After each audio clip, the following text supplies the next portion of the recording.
Faut qu'on en parle. Dans les 2 dernières années, notre population a augmenté très vite. Genre, vite comme un baby boom. Et de plus en plus, il y a des acteurs de mauvaise foi qui ont exploité notre système d'immigration. Alors, on fait quelque chose de gros. On réduit le nombre d'immigrants qui vont entrer au Canada au cours des 3 prochaines années. Aujourd'hui, je vais vous expliquer ce qui s'est passé, où on a commis des erreurs et pourquoi on change les choses maintenant. Il y a 2 façons d'immigrer au Canada. Celle qui vous vient probablement en tête le plus souvent, c'est l'immigration permanente, quand une famille vient au Canada pour s'y installer et y faire sa vie. Chaque année, le gouvernement détermine le nombre de résidents permanents qu'il veut accepter. Sauf qu'un plan comme ça, qui couvre seulement l'immigration permanente, ça ne tient pas compte de l'autre façon d'immigrer, l'immigration temporaire. Les résidents temporaires sont des gens qui viennent au Canada pour une durée limitée, comme les étudiants internationaux, les travailleurs temporaires et autres. Ils viennent pour un travail spécifique ou pour étudier. Quand le travail est terminé ou quand ils ont fini leurs études, la plupart retournent chez eux. Certains demandent à rester, mais la plupart retournent chez eux. Les résidents temporaires sont également différents des demandeurs d'asile. Nous évaluons leurs demandes et les acceptons s'il s'agit de véritables réfugiés, mais nous les renvoyons dans leur pays s'ils ne le sont pas. Et nous avons créé de l'espace pour les réfugiés dans notre plan d'immigration. Mais là aussi, on a vu des gens essayer d'abuser le système et on s'y est attaqué en fermant le chemin Roxham. Mais maintenant, revenons à notre plan pour l'immigration.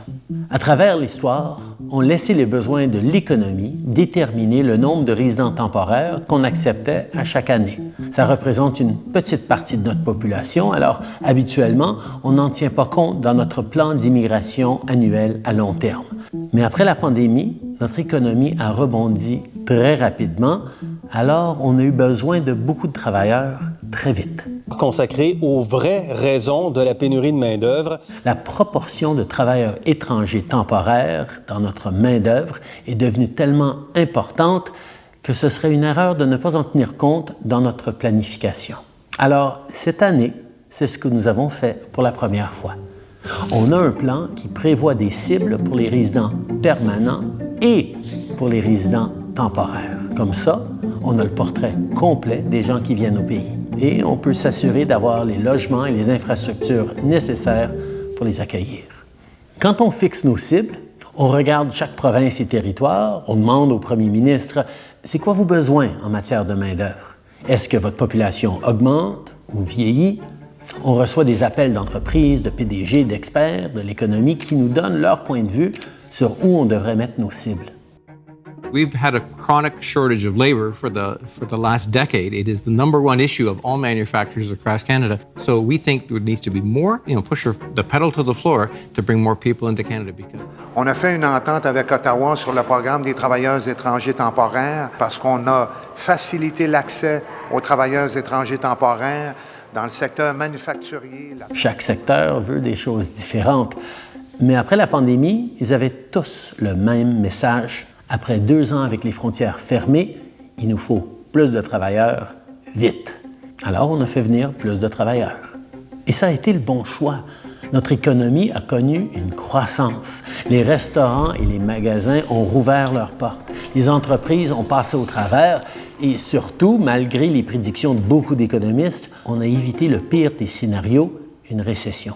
Mais il y en a qui ont vu ça comme une occasion de truquer le système. On a vu beaucoup de grandes entreprises le faire. The government says the program has been used to get around hiring Canadian workers in some instances. Et beaucoup trop de collèges et d'universités se sont servis des étudiants étrangers pour augmenter leurs profits. There are the diploma equivalent of puppy mills that are just churning out diplomas. There is fraud and abuse, and it needs to end. Parce qu'ils peuvent leur facturer des dizaines de milliers de dollars de plus pour le même diplôme. Mais on sait aussi qu'il y a de ceux qui exploitent carrément le monde.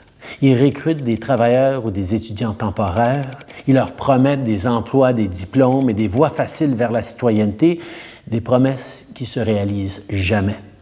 Avec le recul, quand notre gros rebond économique d'après-pandémie s'est terminé et que les entreprises n'avaient plus besoin de la main-d'œuvre supplémentaire, comme équipe fédérale, on aurait pu agir plus vite. Mais c'est ce qu'on fait aujourd'hui.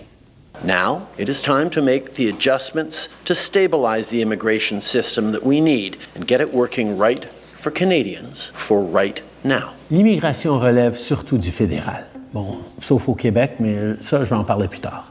Ailleurs, on a tous les outils pour garder la situation sous contrôle.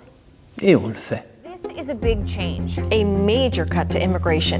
La cible originale pour 2025, c'était 500 000 nouveaux arrivants.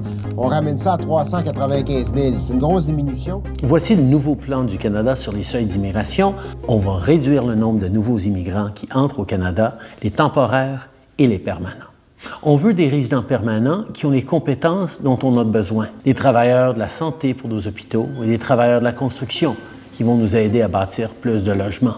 Et les résidents temporaires qui habitent déjà au Canada, il y en a qui vont déposer leur candidature pour devenir résidents permanents, mais c'est planifié dans nos estimations. D'autres quitteront le Canada quand leur résidence temporaire sera finie et ça va réduire notre population. Certains pourraient faire une demande d'asile quand leur visa sera expiré, en essayant d'utiliser ce système comme un raccourci pour rester au Canada. Eh bien, ces demandes seront analysées et traitées, et si elles sont rejetées, ces gens-là seront renvoyés chez eux. Alors, si on calcule le nombre de personnes qui arrivent et qui partent, la croissance démographique sera en pause pendant les 2 prochaines années. Après ça, à partir de 2027, ça va s'équilibrer et recommencer à augmenter tranquillement à un rythme soutenable. En fait, ça nous ramène à la trajectoire qu'on suivait avant la pandémie. Cette pause va donner une chance à notre économie et nos communautés de rattraper la population, avec des choses comme notre plan pour construire des millions de logements de plus. On poursuit ces efforts, mais maintenant, on aura un peu plus de marge de manœuvre pendant qu'on construit.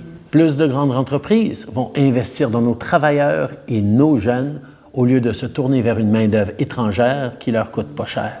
Le plafond qu'on a établi pour les étudiants internationaux permet déjà de réduire le prix des loyers dans nos grandes villes et ils vont continuer de baisser tant que le plafond reste en place. On s'arrange pour que le système fonctionne pour les Canadiens et pour les nouveaux arrivants, plutôt que pour les grands magasins, les chaînes de restaurants, les consultants en immigration et les faux collèges et universités qui exploitent. Bon, maintenant, parlons du Québec. Je ne sais pas si vous le savez, mais le gouvernement du Québec a beaucoup de contrôle sur son immigration. Le Québec a ses propres cibles d'immigration permanente et sélectionne la majorité de ses immigrants temporaires. Les mesures qu'on prend vont amener une réduction de l'immigration temporaire au Québec aussi, mais le gouvernement du Québec doit agir lui aussi pour contribuer à nos objectifs communs de réduire l'immigration temporaire et protéger le français. D'ailleurs, avec notre plan, on contribue aussi à la vitalité du français à travers le Canada en augmentant nos cibles d'immigration francophone hors Québec. L'immigration est vraiment importante. On est chanceux qu'autant de gens rêvent d'habiter ici, mais pour réaliser ce rêve, il leur faut un bon emploi, un logement qui a de l'allure et des soins de santé qui sont accessibles quand ils en ont besoin. C'est pour ça que notre décision de réduire temporairement nos seuils d'immigration, c'est une décision pragmatique. L'immigration, c'est une bonne chose. Alors le Canada doit bien faire les choses.